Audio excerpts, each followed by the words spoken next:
Cewek itu ada seperti apa dia? Ada nangis? Biasa ya. Tidak ada yang nangis, lari. Nggak ada sikap-sikap aneh gitu. Kalau dia kesini selalu di kamar berapa dia? Kamar 6. Nggak pernah pindah-pindah dari kamar 6. Lokasinya di mana itu Mas? Di pojok.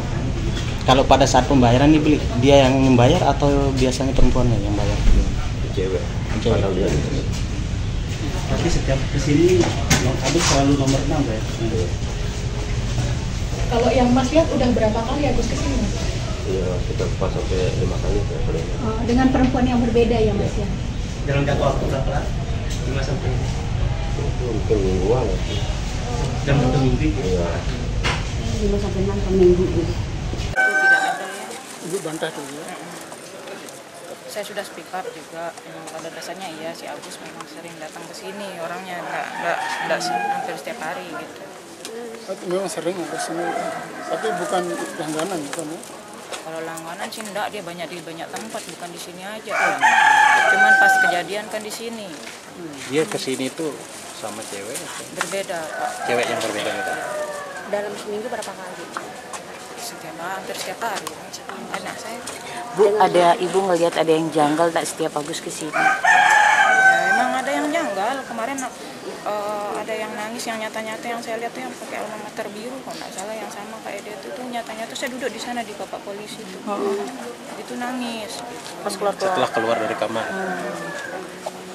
Jadi ada beberapa perempuan yang Agus bawa itu kondisinya apa tidak baik gitu. Ya, saya nggak tahu kalau seandainya mereka berteriak di dalam, mungkin saya bisa tolong gitu kan. Saya bilang tapi tidak ada yang berteriak, ada yang lari kayak begitu aja.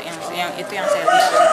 Cuman saya di sini membantah, tidak ada istilahnya saya kerjasama dengan si Agus. Dengan mencuatnya kasus ini saya juga tidak tahu pribadi ya, karena dia sudah cukup umur. Yang kedua kan masalahnya kalau dianggaplah di aplikasi kayak gitu kan pelacur berhijab juga banyak ya, tidak mesti harus seksi, itu yang saya bingung. Ibu merasa bahwa sebenarnya kalau ibu tahu ada kejadian itu ibu ingin membantu. Kalau kita tahu mungkin kita bantu, sedangkan korban kan tidak ada speak up, Tidak ada yang lapor, tidak teriak di dalam gitu ya. Apa yang ingin ibu sampaikan dengan kasus ini muncul, kemudian ini juga membawa nama tempat penginapan ibu? Saya sebagai ini ya yang mengelola lah itu di sini tempat ini sebenarnya tempat keluarga gitu ya, tapi kita kelola karena sudah almarhum yang punya gitu mertua saya. Cuman di sini saya tegaskan tidak ada kerjasama dengan pihak Agus Buntung, itu saja ya. Kenapa kemarin pengacaranya bertanya kenapa kok saya tidak ditanya? Bagaimana saya mau bertanya sedangkan mereka sudah cukup umur, masuk seperti orang pacaran gitu kan, dia tidak ada teriak atau apa gitu. Kalau seandainya diteriak kan sudah bisa sampaikan sebelumnya, mungkin saya akan nolong kayak gitu. Itu dalam satu kali sehari itu Agus bisa datang bawa perempuan berapa? Yang waktu pas acara saya waktu itu hari libur kalau nggak salah sini bisa 2 kali, sama malam itu 1 kali kayaknya 3 kali yang satu. Sehari? Ya. Dengan cewek yang berbeda. Ya.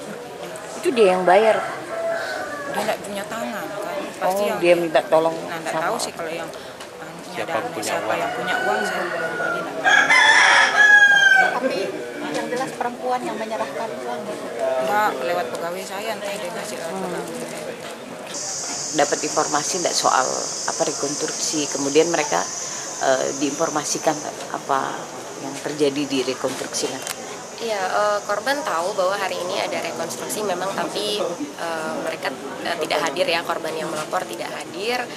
Karena ya ini kan adalah rekonversi kronologi tersangka sebenarnya ya, jadi memang difokuskan untuk tersangka seperti itu. Tapi tentu saja nanti kami juga pendamping korban hadir di sini kan adalah untuk melihat perbandingan bagaimana kronologi dari tersangka dengan kronologi korban seperti itu. Sehingga yang kami tangkap hari ini pun tentu akan kami komunikasikan juga. Jadi korban mengikuti proses ini? Iya. Korban tahu dengan setiap proses-prosesnya, korban terinformasi.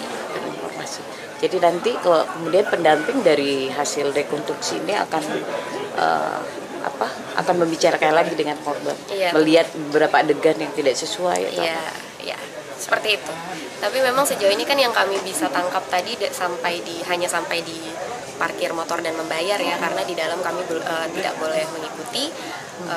Jadi setidaknya yang kami tangkap dari awal masuk sampai membayar itu, terutama tadi ketika tersangka mengatakan bahwa di perjalanan itu tersangka yang meminta korban untuk membayar sejumlah uang dengan disebutkan nominalnya 50.000, dan kemudian sampai di parkiran pun tersangka juga yang mengatakan langsung bayar, jadi yang meminta korban langsung bayar ya. Jadi sejauh itu memang sesuai dengan kronologi dari korban, bahwa memang korban yang membayar atas perintah dari tersangka. Itu sebenarnya inti dari rekonstruksi hari ini, ada perintah dari tersangka kepada korban.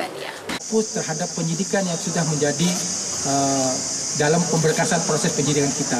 Jadi tetap bahwa ada 1 korban sebagai pelapor dan 4 lagi sebagai saksi korban pendukung yang memang pernah mengalami kejadian yang hampir sama modusnya dengan korban pertama yang melapor.